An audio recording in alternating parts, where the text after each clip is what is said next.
میرے بیٹے کو جس طریقے سے سزا دلائی گئی ہے جس کا ابھی تک کوئی کلو نہیں ہے، آج تک بدامی صاحب 1.5 سال ہو گئے سزا کیس کو چلے ہوئے، ہمیں اس کے فیصلے کی تفصیل نہیں دی گئی. اور پھر ریاست پاکستان نے جو کہ ایز یوزل 70 سال سے ان کا ایک وتیرہ ہے 70 ایئر سے کہ انہوں نے جھوٹ بول کے اپنا کیس چلانا ہوتا ہے. یہاں بیچارے نواز شریف صاحب آئے تو ان کا یہی وتیرہ تھا، اس سے پہلے آئے تو ان کو وتیرہ. تو مجھے ریاست پاکستان پہ ترس بھی آیا کہ جھوٹ بول کے انہوں نے اپنا کام چلایا. باقی یہ ہے کہ یہ علیمہ خان کا بیٹا کہاں پہ ہے وہ میرے اس میں آتا نہیں ہے کہ میں اس پہ کوئی تبصرہ کروں کہ وہ، اور نہ مجھے پتہ ہے صحیح بات ہے کہ اس کے اوپر کیا ہونا چاہیے. یہ ضرور ہے کہ جس جگہ پہ میرا بیٹا تقریر فرما رہا تھا ظاہر ہے وہ تصویر چونکہ عام ہے تو اس میں کوئی پردے کی بات نہیں، دونوں اکٹھے کھڑے تھے.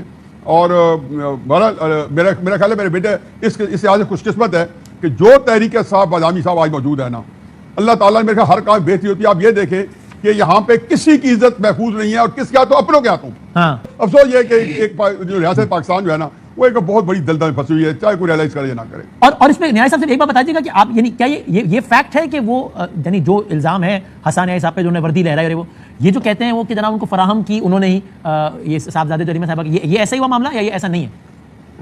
صاحب یہ شاہزیب خانزادہ صاحب کے ساتھ میں ان کے پروگرام میں جہاں میرے خیال آپ کل آپ بھی تشریف رکھتے تھے میں دوسرے سے بتایا حقیقت یہ ہے کہ حسان نے وردی کو ہاتھ بھی نہیں لگایا. اچھا وردی کسی نیچے پہلے نا شیر شاہ نے وردی ان کے ہاتھ میں تھی. وہ تو شاعرانہ انداز میں شیر المروہ صاحب بات کرتے ہیں تو آپ کو شاعروں کے بعد شعراء کے بعد ایک گنجائش ہوتی ہے کہ وہ طرح مثال لگاتے ہیں کہ جی انہوں نے وردی لہرائی انہوں نے پکڑائی. تو مجھے تو اس بات ہے کہ اگر حسان لہراتا تو میں کہتا وہ پیچھے سے کسی نے وردی کی.